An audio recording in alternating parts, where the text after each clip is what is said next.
মানুষ বিয়ের আগে যতটা এক্সাইটেড থাকে তার চেয়েও বেশি এক্সাইটেড এখন টাঙ্গুয়ার হাওরের সিজন নিয়ে। কারণ এখানে আসলে সবাই অনেক দূরে চলে যায়, না বাড়ি থেকে না, ডেইলি লাইফের প্যারা থেকে।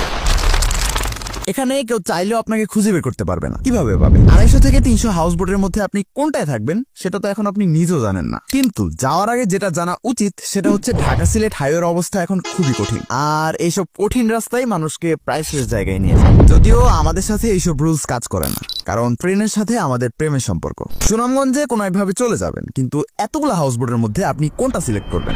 বোট সিলেক্ট করার চেয়েও বেশি ইম্পর্টেন্ট বন্ধু সিলেক্ট করা, কারণ হাওর একা যাওয়ার জায়গা না। তাই সব বন্ধুদের ধুমায় মেনশন করেন। বোটে একটার প্যাকেজ 4500, তো আরেকটার প্যাকেজ 15500। প্রশ্ন হচ্ছে পার্থক্য কি? ডিটেলসে বলতে গেলে বোটগুলো রিভিউ করাই বেস্ট সলিউশন, বাট সবার আগে যেটা বুঝতে হবে সেটা হচ্ছে বেস্ট ওয়েদার পাওয়া যায় জুন জুলাইতে। সবগুলো বোটই 2 দিন 1 রাতের প্যাকেজ সেল করে, সবাই সেম স্পট গুলোতেই নিয়ে যায়। তাহলে দামের পার্থক্য এমন কেন? পার্থক্য আসলে ভাইবস, এক্সপিরিয়েন্স, খাবারের মেনু আর হাইপের কারণে। সোজা বাংলায় যত বেশি খরচ তত ভালো এক্সপিরিয়েন্স। তাই আপনার বাজেট অনুযায়ী রিভিউ দেখে যে কোনো একটা বুকিং করলেই হবে। টাঙ্গুয়ার হাওর নিয়ে চাইলে একটা মুভি বানানো যাবে, তাই বাকি কাহিনী সিজন শুরু হলে বলবো। আর ওইসব শুনতে চাইলে কি করতে হবে ওইটাও যদি আমার বলে দিতে হয় তাহলে বুঝতে হবে আপনার হাওরে যাওয়ার বয়স হয়নি।